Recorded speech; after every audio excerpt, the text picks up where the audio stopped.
profitez pleinement, éteignez les lumières, mettez votre casque ou vos écouteurs, fermez les yeux, relaxez-vous. Quand j'avais 8 ans, une pandémie a décimé les enfants du monde entier. Je sais exactement pourquoi.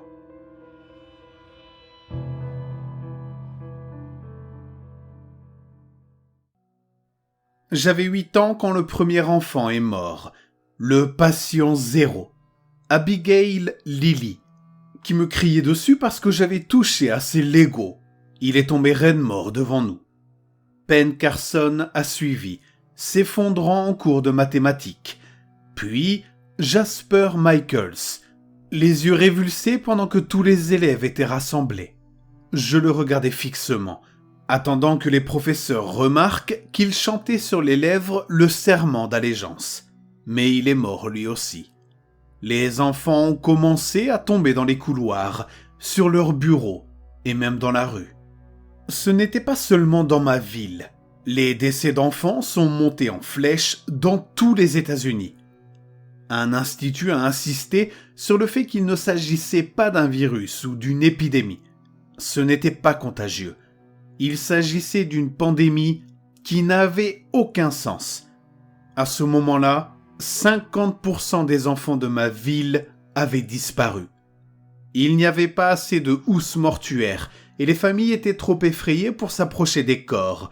Les scientifiques ont juré qu'il ne s'agissait pas d'un virus, bien que le monde entier ait crié le contraire. Tout ce que je savais, c'est que l'école avait été annulée pour une durée indéterminée et que les gens craignaient pour leurs enfants. La plupart des enfants dans ma rue étaient morts. Je jouais seul jusqu'à ce que les gens commencent à me jeter des pierres, me qualifiant de mauvais présage, vu que j'étais en vie. Alors, je suis resté à l'intérieur. À mon 10e anniversaire, la moitié des enfants du monde avaient disparu, et les survivants comme moi étaient traités comme des animaux. Il est devenu illégal d'héberger des personnes de moins de 18 ans. Ma ville était indulgente cependant. À 16 ans, il ne restait plus que 3 d'entre nous. Moi, Kiara et Kenji. Comme l'école avait été abandonnée quand nous étions petits, nous avons fouillé les maisons pour trouver de la nourriture. Quand le nez de Kiara a commencé à saigner, j'ai compris ce qui se passait. Je l'ai tenue dans mes bras lorsqu'elle est morte, son visage appuyé contre mon épaule. Elle n'a pas crié ni pleuré comme les autres.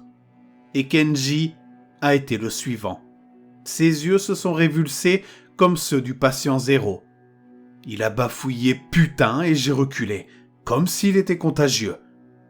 Il m'a demandé s'il allait mourir, mais je lui ai dit que ce n'était qu'un saignement de nez et je me suis étouffé avec mes mots. Et quand son corps est devenu mou, il s'est écroulé sur le sol. Comme Kiara, je l'ai pris dans mes bras, et les mots qui m'étouffaient violemment depuis que j'étais petit ont jailli de ma bouche. Je lui ai dit « Il faut que je te dise quelque chose ». Les lèvres de Kenji formèrent un petit sourire. Ses yeux s'écarquillèrent. Il m'a demandé ce que c'était. Je l'ai doucement allongé et j'ai couru jusqu'à la maison, parcourant des prospectus promettant de nouveaux lendemains aux survivants d'un centre d'essai nouvellement ouvert. Kenji était un évadé. Ce n'était pas un centre, c'était une prison. J'ai crié « Maman » en me jetant sur les marches du sous-sol. Elle n'avait pas bougé depuis que j'avais 7 ans, après la mort de mon petit frère et de ma petite sœur. Mais ses mains avaient bougé et bougé encore. Des gribouillis ensanglantés couvraient les murs, les plus récents dégoulinant encore dans une langue que je ne connaissais ni ne comprenais. Kenji, Kiara et sans doute tout le groupe d'enfants enfermés dans le centre de test, ou plutôt la prison. Je me suis agenouillé à côté de ma mère en criant « Maman » et en arrachant les anciens monogrammes de ses doigts squelettiques. « Arrête !» j'ai chuchoté. Mon regard s'est porté sur le mur.